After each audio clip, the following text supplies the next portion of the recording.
El escritor Stephen King lo bautizó como el príncipe oscuro y barroco de la literatura del horror del siglo XX.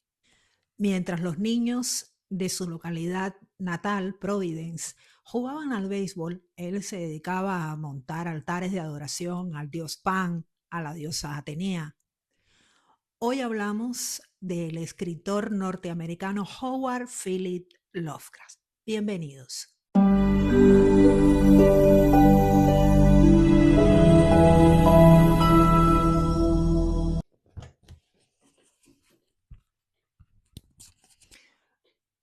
Lovecraft fue un tío bastante raro desde pequeño debido a su educación. A los 8 años muere su padre, que estaba recluido en el ala de un hospital psiquiátrico, y él se queda a cargo de su madre y de sus tías, que eran todas solteronas. Y su madre lo crió de una manera muy posesiva, no lo dejaba jugar con niños, y eso influyó muchísimo en su manera de sociabilizar. La manera que su madre lo educó fue pintándole un entorno bastante hostil y bueno, se convirtió en el niño raro del barrio. Pero hubo un personaje en su familia que llegó, digamos, para contradecir toda esta opinión de un mundo hostil y que le dio todo el cariño que todo niño necesita, y fue su abuelo. El abuelo de Lovecraft tenía una biblioteca interesantísima y muy importante, y es allí donde él se refugiaba de la madre, de las tías solteronas, y bueno, también fue un niño muy rechazado.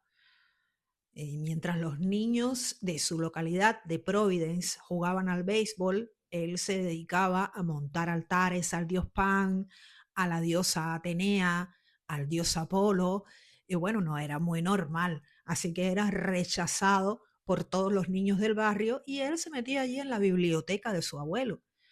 Allí leyó muchos libros de mitología, de ahí su afición a montar altares, y uno de los libros que Lovecraft encontró allí y que despertó mucho su curiosidad y su pasión fue Las Mil y una Noche. En el canal también tenemos algunos de los cuentos de esta antiquísima colección y que ha sido inspiración para muchísimos escritores. El escritor colombiano Gabriel García Márquez confiesa en su libro autobiográfico Vivir para contarla que Las Mil y una Noche también fue un libro muy importante para él. Lovecraft tenía el requisito indispensable para ser miembro del Club de los Escritores Malditos desde pequeño, vamos, ya sin saberlo, porque como ya estoy contándoles, tuvo una educación bastante restringida, se convirtió en un niño completamente antisocial. A los 8 años ya quedó huérfano de padre. En 1921 el dinero de la familia se agota. Venía de una familia acomodada, no rica, pero sí acomodada. Se agota el dinero de la familia y a los pocos años de ocurrir este hecho muere su madre y Lovecraft queda completamente a la deriva. Era hijo único. Y esto le lleva a pensar que tenía que buscar una manera para ganarse el pan. Y bueno, él piensa que lo único que él sabía hacer fantásticamente bien y que además le gustaba era escribir. Y es ahí cuando él decide que se va a ganar el pan escribiendo y que también puede hacer crítica literaria, correcciones a los textos de otros autores y por supuesto escribir. Y básicamente de esto era de lo que él se mantenía. No tenía unos ingresos muy grandes y muy prodigiosos. Le quedó una renta básica familiar muy cortita y con esto que él ganaba a través de la literatura, bueno, pues podía vivir al menos decentemente. A los 27 años, Lovecraft publica oficialmente su primer cuento de terror, Dagon, que también lo tenemos aquí en el canal, así que te invito, si nunca has leído este cuento de Howard Philip Lovecraft, puedes oírlo porque lo tenemos aquí en el canal. Muchas de las personas que visitan Mi Voz, tus libros aún no están suscritas al canal. Así que te voy a pedir desde el fondo de mi corazón que te suscribas si me estás visitando en este momento y que actives por favor la campanita de notificación para que te mantengas al tanto de las últimas novedades. Por supuesto, este es un acto que te estoy pidiendo sin ningún tipo de compromiso, así que siéntete libre de navegar por el canal aunque no estés suscrito. Digamos que Lovecraft fue un autor con una suerte pésima, pero con una influencia bastante grande para otros autores contemporáneos, como lo es el escritor norteamericano de terror Stephen King. A los 13 años, King lee por primera vez el cuento de Lovecraft, El miedo acecha. Y es ahí cuando King decide que su literatura va a estar basada en el miedo, en asustar a otras personas. Digamos que cuando Lovecraft comienza a escribir, ya en la adolescencia, sus primeros cuentos de terror, el mayor referente que existía en cuanto al terror, en cuanto a literatura de terror, era Edgar Allan Poe. Y esto mismo ocurre con King. King lee por primera vez este cuento y es cuando decide que así va a ser mi literatura. Solo que en contraposición con Lovecraft, King basó su miedo en los terrores mundanos. El terror por un hecho que se desata en un instituto, en un pueblo, vida de pueblo normal y corriente, y allí mismo él metía el hecho del terror. Lovecraft también tenía unos miedos muy diferentes a los de Edgar Allan Poe.